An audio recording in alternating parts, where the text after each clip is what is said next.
నమస్తే, welcome back to my channel. ఈరోజు మనము ఈజీగా ఇంట్లోనే కినోవాతో పాలకూర పులావ్ ఎలా తయారు చేసుకోవాలో ఈ వీడియోలో చూసేద్దాం రండి. ముందుగా ఒక రైస్ కుక్కర్ని తీసుకొని అందులో నేను ఒక గ్లాస్ బియ్యం తీసుకుంటున్నాను, అలాగే ఒక గ్లాసు కినోవా తీసుకుంటున్నాను. మీకు బాస్మతి రైస్ ఇష్టమైనట్లయితే బాస్మతి రైస్ తీసుకోండి. కినోవాలో ఎక్కువ ప్రోటీన్ ఉంటుంది కాబట్టి బ్యాలెన్స్ అవ్వడం కోసం ఒక గ్లాస్ బియ్యము అలాగే ఒక గ్లాసు కినోవా తీసుకుంటున్నాను. తర్వాత ఒక కళాయిలో ఒక టేబుల్ స్పూన్ నూనె వేసిన తర్వాత శుభ్రంగా కడిగినటువంటి పాలకూరను వేసుకోవాలి. ఈ పాలకూరను ఒక 5 నిమిషాలు పచ్చివాసన పోయేదాకా ఉడకబెట్టుకోవాలి. పాలకూర పచ్చివాసన ఉంటే ఈ పులావ్ టేస్ట్ అంత బాగోదండి. అందుకని కంపల్సరీగా పచ్చివాసన పోయేదాకా పాలకూరను మూతపెట్టి ఒక 5 నిమిషాలు ఉడకబెట్టుకోవాలి. పాలకూర తొందరగా ఉడికిపోతుంది. ఈ పాలకూర ఉడికినటువంటి పాలకూరను మిక్సీ పట్టి పక్కన పెట్టుకోండి. మీకు నా వీడియోస్ నచ్చినట్లయితే do like, share and subscribe. Please subscribe చేయండి. తర్వాత ఒక కళాయిలో నూనె వేసి ఒక టేబుల్ స్పూను నెయ్యి కూడా వేయండి, టేస్ట్ బాగుంటుంది.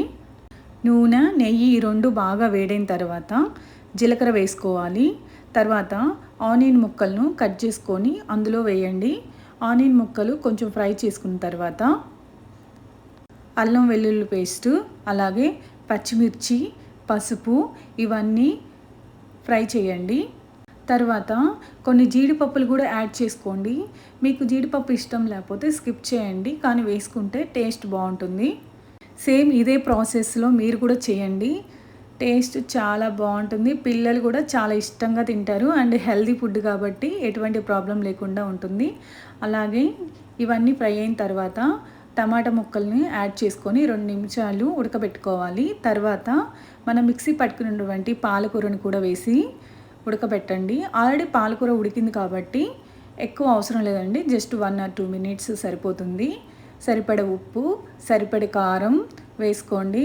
అలాగే మనం ఇంట్లో తయారు చేసుకున్నటువంటి మసాలా పొడి వేసుకోండి. అలాగే మనం ఇంట్లో తయారు చేసుకున్నటువంటి బిర్యానీ మసాలా పొడి కూడా కొంచెం వేసుకోండి. అలాగే పుదీనాను యాడ్ చేసుకోవాలి. పుదీనా వేసుకున్న తర్వాత కొంచెం కొత్తిమీర కూడా వేసుకోండి. ఈ మిశ్రమాన్ని మనం ముందుగా నానబెట్టుకున్నటువంటి బియ్యం ఉన్నాయి కదండి, అందులో కలిపి రైస్ కుక్కర్ ఆన్ చేసి ఉడకబెట్టండి. పర్ఫెక్ట్గా ఉడుకుతుందండి. టేస్ట్ కూడా చాలా బాగుంటుంది. ఇది మా పిల్లలకి లంచ్ బాక్స్ పెడుతున్నాను, వాళ్ళు చాలా ఇష్టంగా తింటారు. ఈజీగా హెల్దీగా కినోవా పులావ్ రెడీ అయిపోయింది. ఈ వీడియో చూసినందుకు చాలా థ్యాంక్స్ అండి. Thank you for watching.